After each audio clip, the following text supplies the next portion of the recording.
Ladies and gentlemen, welcome into lucky number 13 of the Crazy One podcast.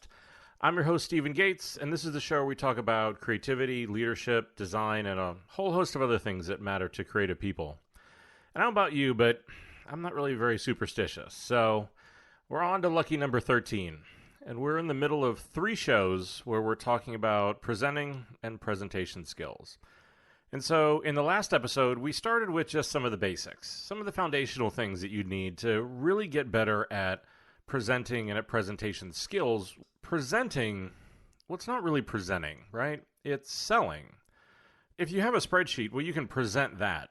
For anybody that's creative, whenever you work with your clients, you're selling, and you need to figure out how to do that. So we talked a little bit about that.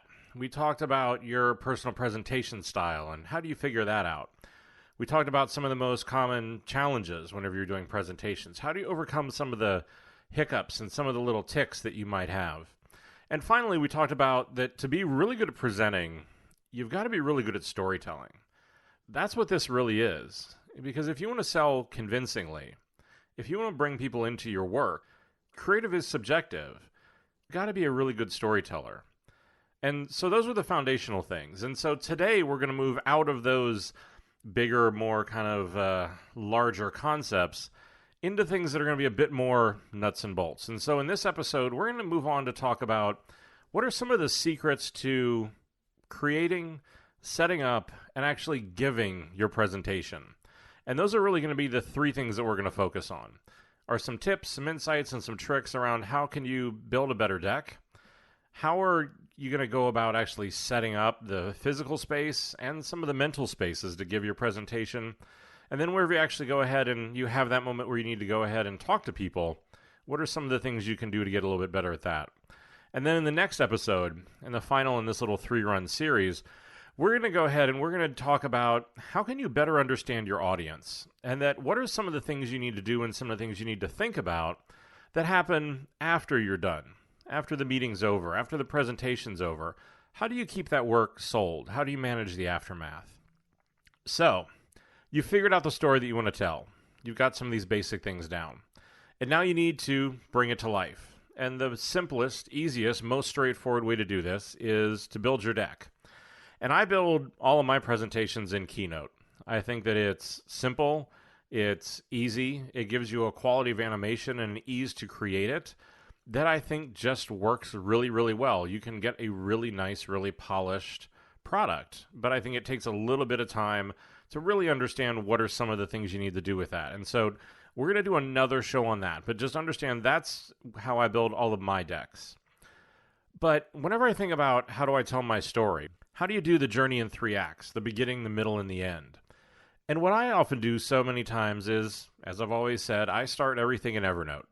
I start by writing things down. I find it much simpler. It's much easier. It lets me get my head straight.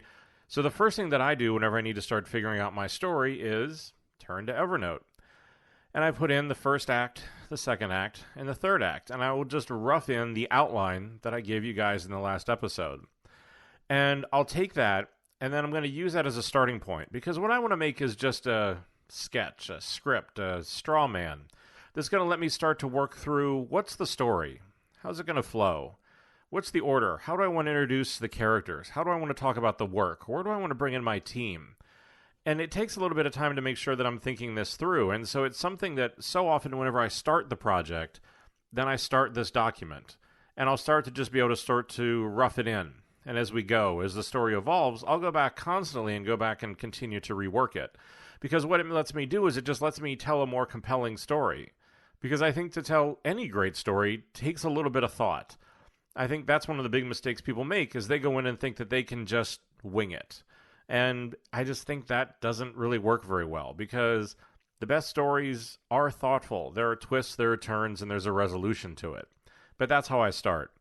And then once I have that to a place where I like it, well, then I'm going to take that straw man, just those individual bullet points, and then I'm going to transfer that over into Keynote and try to keep it literally as simple as I can. Each bullet gets its own slides, and then I can start to work through, does it make sense in the actual flow? Are there too many slides in one area, not enough in another? But I can start to see it take shape. And then once I have that generally roughed in, well, then I start adding design, animation, builds, content, and all those other things that really bring it to life. But let's stop there and just talk about one important thing that whenever you build your deck that I think is really important. Because a lot of what we're going to talk about today is really how do you control people's attention and how do you control their brain? Because that's what so much of this is how do I get you to buy into the story, to listen to what it is I'm saying, to keep all your eyes on me whenever you're doing that. And I think builds are incredibly critical. Because so often what you see is you see somebody who has a slide. There'll be a sentence at the top, a few bullets underneath. We'll say 4. And the problem is that so often they just simply have all that content come up at once. And then they sit there and they start talking about it. And each of the bullets represents a different point that they want to make. Well, if you think about it, the problem with doing things that way as opposed to having the headline build in, and then as you talk about it, each of those bullets come in timed, or whenever you hit click it, if you don't do that, all the content's up there at once. What happens? Why is that a problem? Well, if you think about it, you can read faster than I can talk. If I take any given sentence that I talk about in any part of this podcast, and I show it to you as a sentence, and I read it at the same time, you're going to get done at about twice the speed reading it than I can saying it, just because in your head you can go faster. So that the problem is that if you present your work that way, if you present information that way, people aren't really listening to you. They're reading ahead, and they know where it is that you're going to go. And the problem whenever you do that, and especially if you do it with any regularity, is that people will tune in and tune out of your presentation. They tune in, read the slide, stay tuned in just long enough to make sure that that's all that it is you're really going to cover, and then tune back out, waiting for you to finish and move on to the next slide.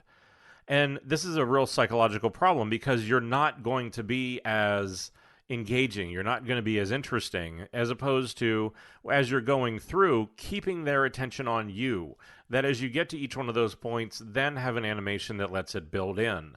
Because by doing that, they stay focused on you. You don't give them that opportunity to tune back out. And it sounds like such a little thing, but it's probably one of the most common mistakes that I see whenever people are presenting, because it's something you have to think about how do I keep your attention on me? How do I have you paying attention to the work more than anything? Because that's why we're here. So think about that whenever you're going through and you're building this, about what are the points where I want to break up into the information into separate slides. If I want it on just one slide, how am I going to have that information come in? How can I time it with the way that I talk so that it's one of those things where the slides are really supporting you and what you're saying, not the other way around? Because too often people just seem to be the secondary voiceover to their deck, as opposed to them being the storyteller that has a deck that's just a visual that supports what they're saying. Think about that whenever you start to build things like that. The other big mistake that I see whenever people build their decks is that instead of making an outline that they can talk to or a story that they can tell, they let their nerves get the best of them, and they let their presentation craft go a little bit too far. And what they'll do is that literally whatever they're going to say is on each slide, so that with each successive slide, they just stand there and read, literally like an audiobook, whatever's on the slide. And I always think this is such a ridiculous thing to do for a few different reasons. One is just simply because you think, it was bad of how I'm going to tune in and tune out whenever you're using bullets. Whenever you're doing these like see and say sort of decks, it's so much worse because I'm going to tune in, read whatever's on the slide, and immediately tune back out. And by the second or third slide, I'm starting to think about what's going on at work, what emails I need to return, what I want to cook for dinner, a whole host of other things, but my mind's not engaged. It's not in the moment and thinking about what's actually going on here and what do we need to do. And so you've lost your audience. They aren't engaged. And so this sort of a see and say thing is a real problem. But the bigger reason why it's a problem is because in the first episode, we talked about that thing that we're selling more than anything and above everything is trust and confidence. I need my client to trust me. I need them to have confidence that I know what it is that I'm doing. Well, how are they going to have confidence that I care about this work, that I understand this work, if I can't speak about it aside from reading off of slides? I don't believe that this person understands the material. I don't believe that they care about it. I don't believe that they're an expert in whatever it is they're talking about. And you'll see this at conferences. I see it in presentations. But it's just this inherent fact that whenever you do that, you're just thinking about yourself. You're thinking about your comfort and your fear, and you completely leave your audience out of it to the point where they will simply disengage with you because what you're doing isn't building trust and confidence in them. So I think those are just two of the traps to think about. But I think you can build your decks however you want to. Make them look however you want to. Make them engaging. Stay away from like the glitter and the things that burst into fire effects because, unless you're pitching the next roadshow for like AC/DC or Megadeth or something like that, I don't know that you need to set too many transitions on fire because I think you can definitely go into transition abuse where it becomes a little bit too over the top. So have a little restraint, have a little good taste. But that's just the way I think you need to go through and think about how do you actually just build the deck. But more importantly than that, let's talk about the setup. Because I think one of the things that people don't think about is that there are some other very critical points that go into what happens right before the meeting. As you start to set it up, as you start to get between that time of the deck is starting to come together and the meeting's about to happen, there are just a few critical things that I think you actually need to think about and do. The first one, find out or figure out the room you're going to be presenting in. Because here again, if I'm selling trust and confidence, and I walk into the room with a client, I can't figure out how to get the lights to work. I can't figure out how to project my deck. The sound isn't working. The TV isn't working. The client's sitting there watching me struggle trying to do all of this stuff. I think at the very least, on whatever subconscious level, it starts to, again, question the trust and confidence that they should have in you. You don't look prepared. You don't really look like you know what it is that you're doing. And it's such a simple and goofy and awkward thing that if you would have shown up early, gone to the room ahead of time if it was in your building, just done something that would have allowed you to make sure that the lighting was set right, you had the right adapter, the sound was on, the TV worked, you had an internet connection whenever you went in there. Just these basic things that are just simply a part of, professional existence, I guess. But it's one of those things of just taking the time to make sure that you have the room set up the way that you want it to. The other thing, and we're going to talk about this in a bit more detail in the next episode, but I think one of the other things to think about is your audience. Because not every audience is the same. They aren't all great. Everybody isn't engaged. Everybody isn't glued to your every word. Even if your presentation is fantastic, there are times where the social engineering and just the dynamics of a group can get in the way. So this is one of the other things that I try to really pay attention to are just the dynamics that go on in the room. And it happens from time to time where you get two people who just simply love to be a distraction. They love to pass each other notes or talk or whisper or gossip, laugh, carrying on their own conversation outside the rest of the meeting like this is some sort of a third grade class. It distracts everybody else, it throws you off your game, and it's one of those things that just really can get fairly annoying. So I think that one of the things that I'll do is use the room to my advantage to try to combat some of these people and to try to, once again, keep the focus on me. So what I'll do is I'll pretend this is Thanksgiving and everybody's come over to the house, dinner's ready, and when everybody sits down to the table, there's assigned seating. There are certain places where I want people to sit. I'll do that in the meeting. I'll take chairs out of the room to limit the number of seating options, to force them to sit up near the screen. I'll put them in particular places where I know that I can manipulate those relationships to try to just get certain things to stop.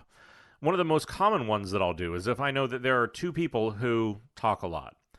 I'm going to be standing in the middle of the table whenever I present. What I'm going to do is I'm going to put those two people who love to talk a lot sitting on either side of me, because what I'll do is I'll just simply use the physical presence of me being in between them to stop that interaction, to stop them from talking to each other, from gossiping, from distracting, from just being a pain in the ass about stuff like that. But it's one of those things to think about, and it's the evolution of kind of knowing the room, is knowing your audience. And how do you manipulate the room? How do you manipulate your audience to make sure, here again, that all eyes are on you? And we'll talk a little bit more about some of the things that I've also learned about this in just a minute that can help you kind of make sure that you're the center of attention in all this.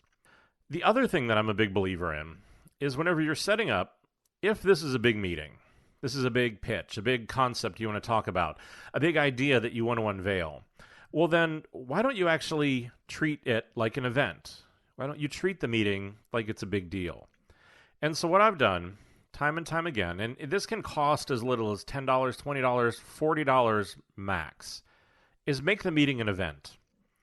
It's one of those things where if I'm presenting to a client that's all about health and wellness, we'll say, well, I'm going to make sure that whenever they come in, maybe I have some superfood snacks that are there. I have some bottled water. I have particular music playing. I have the lights set a certain way. If it's a client like W Hotels, I would make sure that it was dark lighting. The music was a little bit louder. Maybe we would have alcoholic drinks if it was a meeting in the afternoon. But I would do something to signify that this is not your average meeting and that this is a meeting that I care about. Because what it does is it says that you care. It says that this is special. It says that this is an idea that I've spent a lot of time on. And it says all that before I have said a single word. That to this day, I have clients who I've worked with who will come back and cite particular meetings about how much they loved the food that was there, the little place cards that we made, the little touches that we did that made the meeting an event because it put them in such a good mood. It put them in the right mind frame. And again, it showed how much this meant to us before we said a single word. So think about, in these big moments, how do you make this meeting a real event? The other thing that I would hope would be obvious to most people is that whenever you're going to go in and do a presentation, especially around something creative, have a point of view, have a recommendation, and limit the number of choices that you want to give people. Because I've done this long enough, and for me, there is no bigger sign of an agency that is lost, a designer who is struggling, and just somebody who just really isn't sure what to do, that if I walk into a presentation and find 6 or 7 options. Because that's just, it's a shotgun. I'm just going to shoot something in the air and hope that I hit something. I don't really feel like the brief is good enough. My insight is good enough. I'm smart enough. But it's a sign, subconsciously and very, very obviously, that I don't have a strong opinion about this. And so as we talk again about building trust and confidence, it's hard to have confidence in somebody that will present you with 7 things. This is the Cheesecake Factory of creative. The Cheesecake Factory, I mean, look, it frightens me any place where I can get cheesecake, Italian, and sushi all in one place. Like, those are just cuisines that should not coexist alongside each other. And as a result, every time I go there, I am shockingly underimpressed with the quality of the food because the kitchen has to cook this insane variety because they have no real opinion on things. So don't be the Cheesecake Factory of creative. Have an opinion. Have a well-defined menu. Have a point of view and a recommendation on what it is that you want people to go with and why. And the last thing that I'll tell you really is practice. And we talked about this a little bit in the last episode, but we talked about it more from the point of view of practicing to understand your tics or your hang-ups or just being comfortable with the silence whenever you talk, that you don't have to fill the air of every moment of every second with something. But this one's a little bit different. And this is actually going through and practicing so that you're sure that you know the material. And I'll give you an example of why I think you need to do this. I've heard my voice in my head 24 hours a day for my entire life. Yet every time I hear it recorded on a voicemail on this podcast, every time I hear it, I think to myself, I cannot sound like that big of a tool. I have heard my voice in my head every single day. That's not the way that I sound. Well, it is, but the problem is that that's the way the world hears me because it rattles around in my head. It sounds different to me. Presenting isn't all that different. Because if you think about it, and this goes again, just goes back to basic psychology and physiology, whenever you're presenting, your mouth is saying the current sentence. It's saying whatever it is that you're talking about. But your brain is 1 to 2 sentences ahead of your mouth. Because if you want to have a good flow, if you want to be able to tell a story, you have to keep this kind of conveyor belt of thoughts going. So your brain gets whatever it wants to say, gets it ready, it shoots it down to your mouth starts saying it, your brain moves on to getting the next thing ready. Well, the problem is because of that, you aren't really paying attention to yourself, and you aren't really paying attention to all the little nuances that you have. And as a result, watching yourself and practicing this can be kind of shocking. And so what I tell everybody to do is not just to practice, but to record yourself.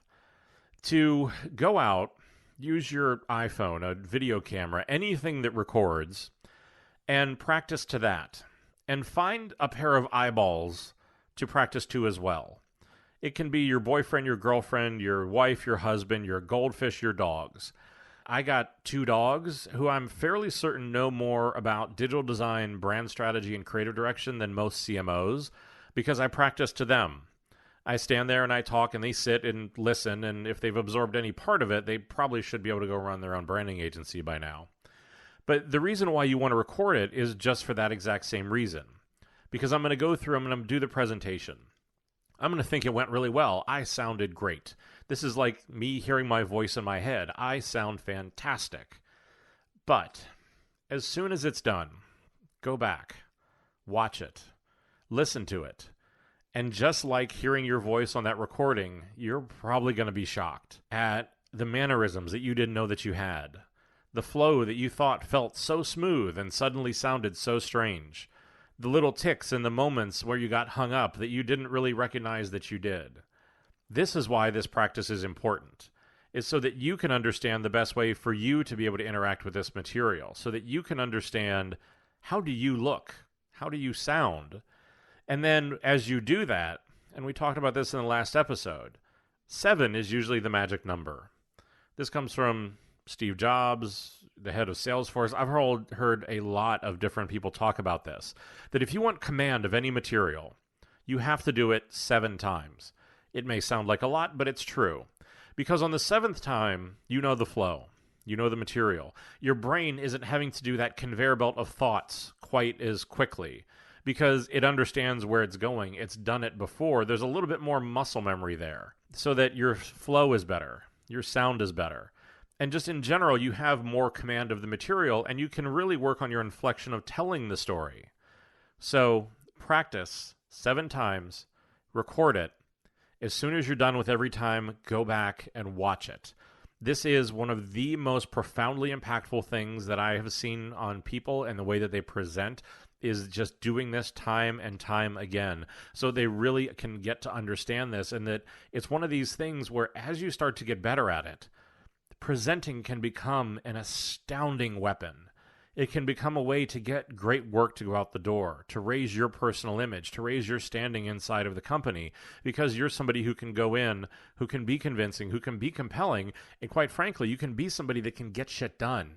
Those are the tenets. Those are the qualities that people want in the people that they have on their teams, in their bosses, in anything. So just go ahead, practice, record it, watch it, be horrified, get better. And so the other thing to think about whenever you're doing that setup is if this was a piece of advertising, a brand campaign, any other time where I'm showing up to deliver a story and deliver a message, well, at the end of that, I would be very clear about what am I going to want them to do. Because I think this is another place where I do see a lot of mistakes are made. People show up. They tell a great story. They show great work. And at the end of it, there's this odd kind of like first date vibe of like, okay, what do we do now? And instead of that, know ahead of time and have everybody clear on what do we want this outcome to be? Do we want them to pick an option, to give us feedback, to talk about the things that they liked or don't like? What is it that we want to be the outcome of this meeting? And to make sure that we all are not going to leave this room until that happens. So I think that's an incredibly important thing. And this last one for the setup, I'll admit it may sound a little strange. It may even sound a little bit cheesy. But one of the other big things that I believe in whenever I do, especially big presentations, or I'm presenting ideas that I know they need to be socialized, they're going to need to kind of live on for a little while, is that one of the things that I know that I need to do is I need to invent a catchphrase. Because being able to describe something in a certain way that's easy to remember, that's the elevator pitch of whatever this idea is incredibly important. Whenever people walk away, they have to describe the idea to somebody else. They're thinking about it on their own. it's one of those things where it's going to get socialized or talked about or anything like that. I need to make sure that they parrot and talk about that thing the way that I do. And the easiest way for me to do this is to come up with a catchphrase. This could be something whenever I'm talking about a design system. I'll constantly use something like freedom in a framework or the blueprint to build the house. I mean, it can be a metaphor, it can be a catchphrase. This doesn't need to be some kind of like a used car salesman sort of a thing. It just needs to be some sort of a descriptor. I've found the best ones are between 3 words at a minimum and 12 words at a maximum, because anything over 12 words isn't a phrase, that's a sentence or a paragraph. But it's just something in there that's the phrase that I'm going to kind of come back. I'm going to keep hitting it time and time again as I go through that meeting. It's the idea that I want them to walk away with. It's a subconscious thing that I'm going to slowly start to drill into their head. I'm going to manipulate their brain into remembering. So it's just that catchphrase. It's that thing that I'm just going to keep repeating. I'm going to center the meeting around it. And it's that one thing whenever they walk away, that's the one kind of little bit of information they're going to hold on to. So think about that as well. So that before you do it, what is that phrase? Because it has real power and it has real impact. And so that it's something that you really need to spend a little bit of time thinking about. We built the deck. We've gone through some of the things that you need to actually think about whenever you're setting up and getting ready for this. Well, now the moment's come, and you have to go and actually give this presentation. Here are the few of the things that I've learned that will help you with some of this stuff. Because here again, as you tell the story and as you're in that moment, there are a few kind of underlying things that I think can be a really big help. The first one really came out of the fact, and I talked about this in the last episode, I sucked at presenting. I was really bad at it. I had fears, I had hiccups. It was just not something I was good at. I was not a good storyteller, and it's taken me a really long time to be able to get there. But in the course of trying to learn, one of the things that I did was I went out and, I studied. And I studied with a lot of different people, because what I wanted to do is I wanted to learn. And one of the things that I started to realize was, as I started to get a little bit better at it, I started to be asked to do more new business pitches when I was on the agency side. And that's kind of the ultimate in having to do a presentation, because there I have to walk into a room full of strangers, understand a bunch of power dynamics of people that I haven't met, and really try to tailor my presentation on the fly to make it impactful. I have a huge advantage being on the client side now. I know who my clients are. I know what they like, what they don't like, what they respond to, what isn't going to work well. And so I'm able to really, really hone in and refine that ahead of time, which makes it so much easier than having to do this on the fly.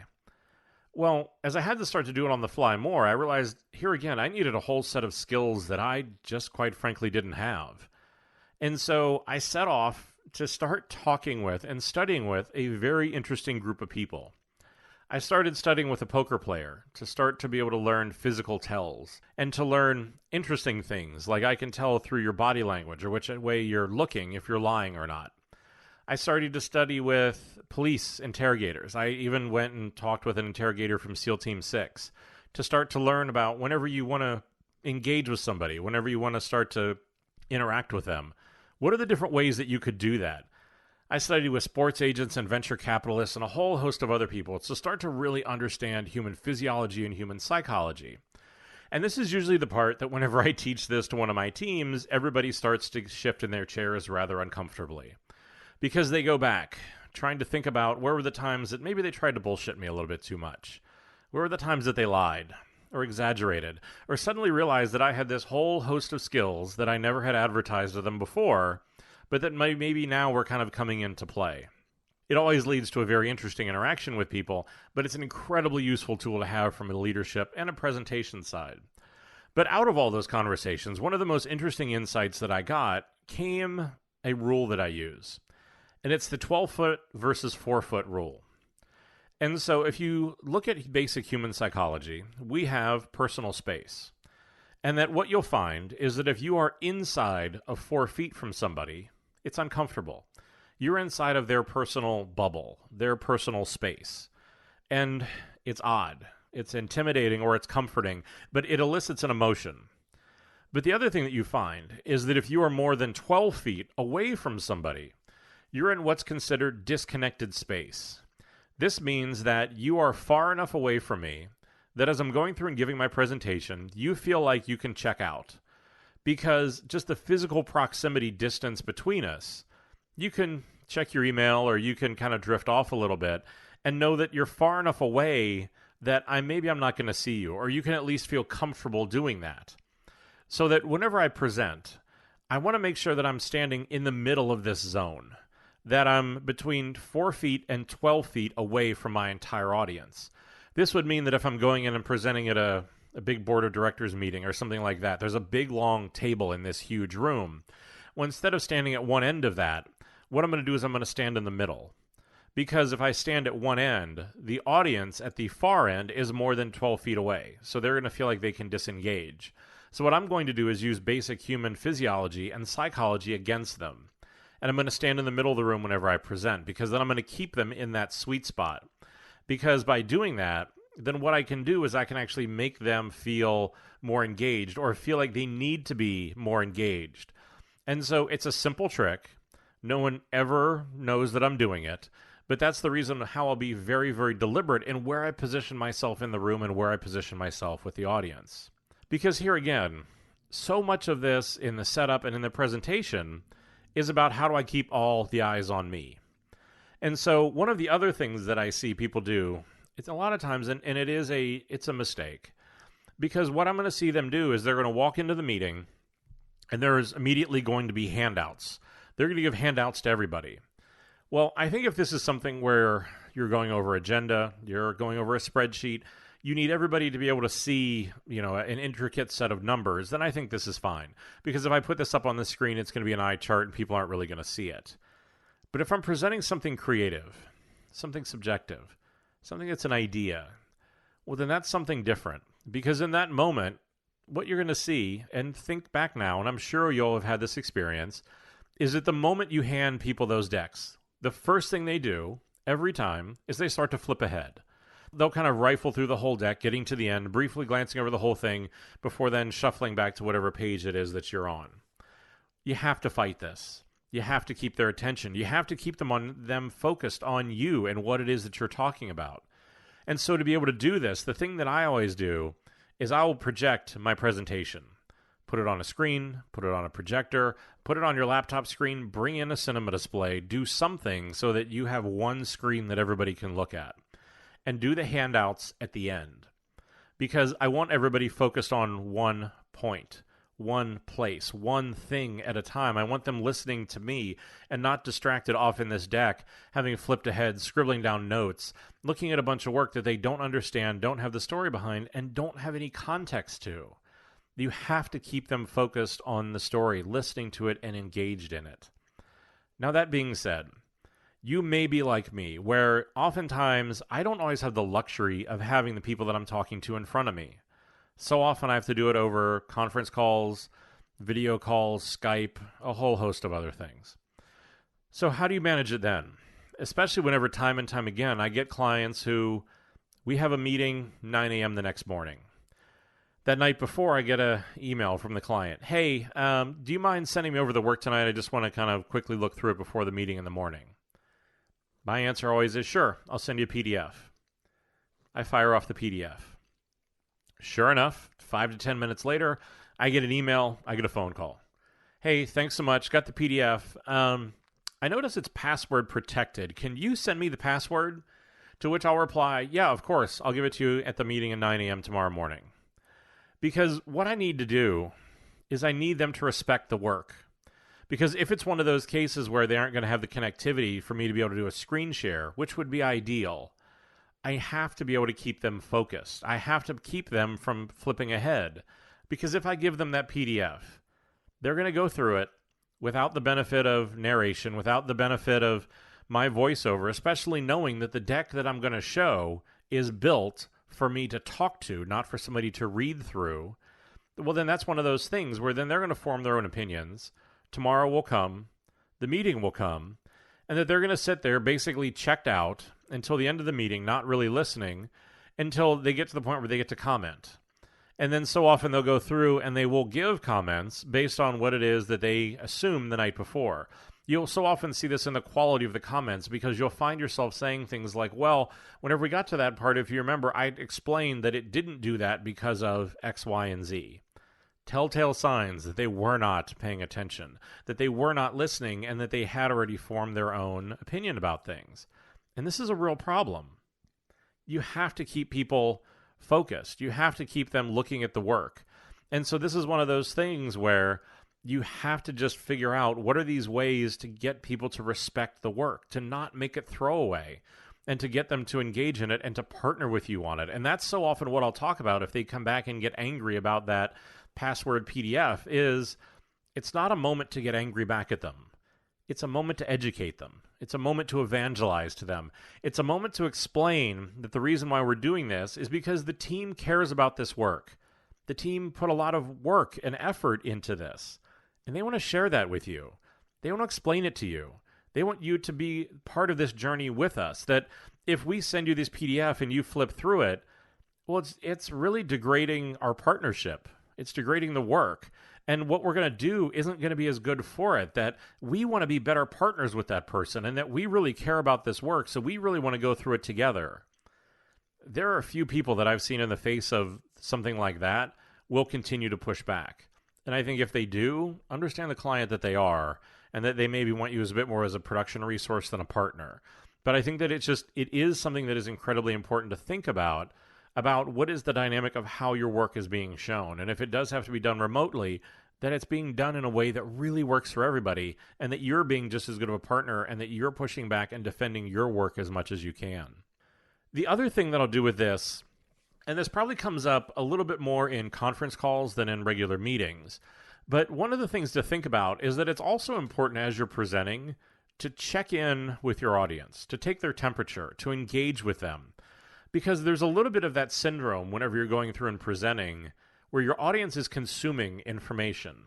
This is why whenever you walk out of a movie theater, you get off an airplane after a long ride, you kind of just feel a little discombobulated and a little bit in a fog because after about 15 or 20 minutes, your brain chemistry will actually change so that if you're just sitting there consuming information, as opposed to having to actively engage in something, to speak, to render an opinion, to engage in something.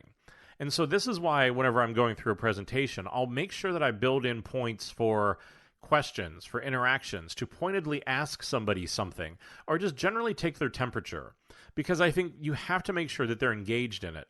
It goes a little bit further if you're having to do this over a conference call, because there is nothing worse, for me at least, than having to present creative over the phone.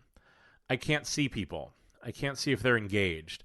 And so often you can tell that there are those moments where your clients are having this side conversation without you. It's so often signified where the ambient noise that you could hear in the background as they were sitting there listening suddenly disappears. You know that you're on mute. You know that they're talking about something, and you know that you're not a part of it. And no matter however clumsy it may be, in those moments, I'm going to try to pounce on that. I'm going to try to ask a question, to do something to get them engaged, because what I want, well, on the one hand, yes, I don't want them having a conversation and talking over me whenever I'm trying to present information, but if there's something that they're talking about, I need to be a part of it. If it's a problem, I want to know what it is. If they're happy about something, I want to know what it is.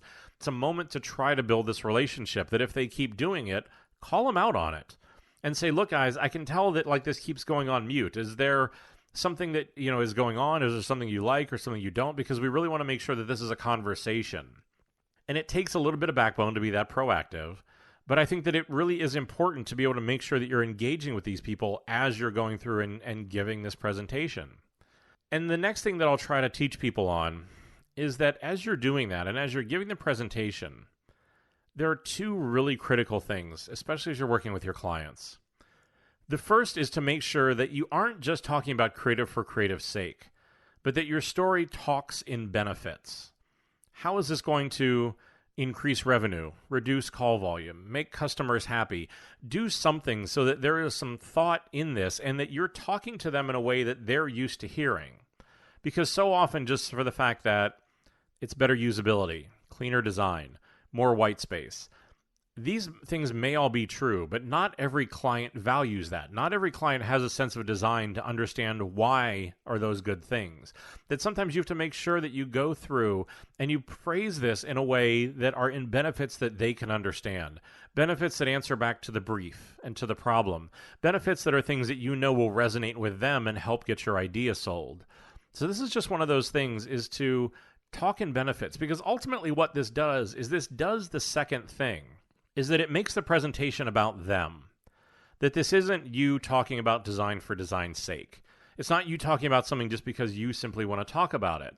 It's you talking about it because it makes it about them. It engages them. It brings them into your story. It brings them into your process. It brings them into this project. Because if you can do that, the change that will come from the most difficult client is staggering. It is amazing. It will let you believe in clients and how fantastic they can be and how good the work can be whenever you see them do things like that. But this is the thing, is to have the confidence to let them in, to not give in to that idiotic creative arrogance that somehow thinks that creative is a department and that we're smarter than all of our clients. Because at the end of the day, even if we're able to design and to concept better than they can, none of it will see the light of day if they aren't a partner to us. If they don't trust us, if they don't believe in us, it's not going to matter. So you have to think about how to partner with them and to bring this in and to bring them into this whole process. And the last thing that I'll say about this for doing your presentation is, if it's going really well, if you presented the idea that's your recommendation, and if they're asking buying questions. And I describe buying questions as, how much is this going to cost? When can it be done? When can the team get started? I mean, positive things that basically mean that they're buying in. One of the other things that I think is really important is knowing when to shut up.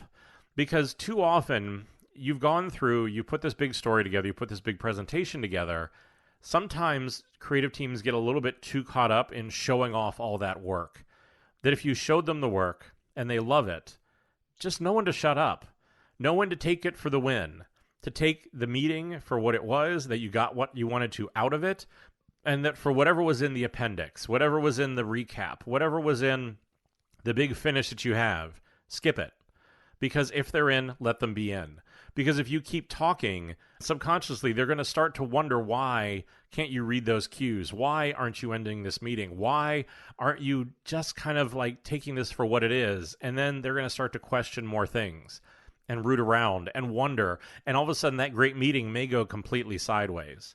It's just one of those moments, like I said, take the win for what it is and know when to shut up. That it's fine if you let some of the deck go to waste, because it's better to have it and not need it than to be able to just have somebody who's bought in and you just beat that horse to death until it actually turns into a problem. Let's just do a quick recap on what we went over today. So we talked about building your deck, to figure out what's the best workflow for you, to go through and to figure out what your story is, to understand that you need to use builds, you need to control people's attention, that doing things like see and say presentations undermines your credibility and it's not going to get people to buy into the work. That whenever it comes to setting up the presentation, take the time, understand the room that you're going to present in, practice, record yourself, understand what is your voicemail of presentations and how does that look like, and know what you want them to do whenever they come out of this meeting. And then finally, whenever you're giving your presentation, think about your spacing in the room, the 12 feet versus 4 feet. How do you keep all eyes on you? And to really go through and partner with your clients and to do it in a way that will make them respect the work, but it's also going to make them really kind of go through and help just respect the team and to forge just a stronger bond that's going to let better work go out the door. Because I think that's the point of all of this, is that presenting really is about your work, because it's about how you present it, how you get it out the door, and how you get it sold, because I think that's why this is such a critical skill, but it's one that just so often goes overlooked, because this is the last mile, but it's the mile that matters the most, and it's daunting. It's hard. People suck at it. I mean, hell, I sucked at it for a really long time. I sucked really badly at presenting, but it was something that I knew that I needed to do, that if I wanted to go from being that executor into being viewed as more of a leader, this was a skill that I needed to have. And because it's just something that we all need to do to figure out how to communicate. Because the other funny thing that I've found is that the better of a storyteller I've become, the better a presenter I've become, the better I can organize my thoughts and the way that I communicate to people, the better I can work with my team, the better of a leader I've become, the better my friendships and relationships and everything have become, just because I'm better at being able to communicate with people, because I'm better at organizing my thoughts and making sure that when I'm communicating it, I'm doing it clearly. But the challenge is that it's one of those things that I wish I could say you could just do it once and you'd be done, but you can't. I think presentation skills continues to be something that I constantly work at. There's not a presentation that I give. There's not an episode of this podcast that I don't go back and wish that I could re-record. That there is some parts that I think the flow is great, the storytelling is great, and it really worked well. There are other parts I talk too fast, that the point wasn't quite as clear as I wish it was, that it didn't go as well as that I thought it could have, or it wasn't as clear or as strong as I thought it needed to be. Well, I'm not going to go back and re-record them, because those were markers in time. It was a presentation that I gave. And what I do is I learn. I go back, I listen to my own recordings, I take my own medicine, and I figure out, how do I talk slower? How do I give the presentation differently? How do I learn how to do it better for next time, so the next episode is better? And I think this is the process that never stops. But the good news is, the longer you do it, the smaller those improvements need to be. That you make the big jumps, the big leaps, the big improvements so early on. And then from there, it's smaller refinements and doing things that just make it easier as it goes along. That's the end of these first two shows. So we talked about the foundation, and we talked about some of the core elements. And really, in the last episode, we're going to talk about really going from talking about you and what you need to do and what you need to think about, to talk a bit more about your audience. We touched on this a little bit, but I think that this is some of the things over the years as I've worked and studied. Whenever you have people that are problems and are challenges, whether they're clients or in your presentations, they fall into a few different buckets. And there are a few simple things that I've found that you can do to work with them. So we're going to talk about that, as I'm going to try to help educate you guys on how do you identify those people and what are some of the tips and tricks that you can do to work with them. And then we're going to talk about, what do you do after the meeting's over? What are some of the things you need to think about how do you actually build your deck as a handout that probably needs to be different than what you showed on the screen. That'll be coming next week. Until then, I would ask, beg, plead, as usual, if you get a chance, head over to iTunes and leave a review. It's the only currency I ever ask for. The show is free. Will always stay that way. The only currency I ever ask for is just go over and leave a review and let me know what you think. If you have any questions about any of this, if you think that there's something I didn't cover, if there's something you want me to cover in a future show, let me know. I'm always more than happy to be able to get into a dialogue one-on-one or be able to add a episode into a future show. So you can always shoot me an email. You can shoot it to ask@StephenGates.com. Stephen is STEPHEN.com. If you're looking for the show notes, if you want to get the insights or any of the things that I talk about in any of these episodes, you can always head over to podcast.stephengates.com. Stephen Gates spelled the same way as it was a couple seconds ago. Hopefully your attention span is that long. And I say it every time because I mean it every time, but thanks for your time. I know that time is one of the few true luxuries that we have, and I'm always incredibly thankful and humbled that you want to spend any of it listening to me yammer on. And as always, the boys down in legal want me to remind you, everything that I talk about here are my own opinions. They don't represent any of my current or former employers. This is just me out here talking. Until we talk again, as always, please and forever, stay crazy.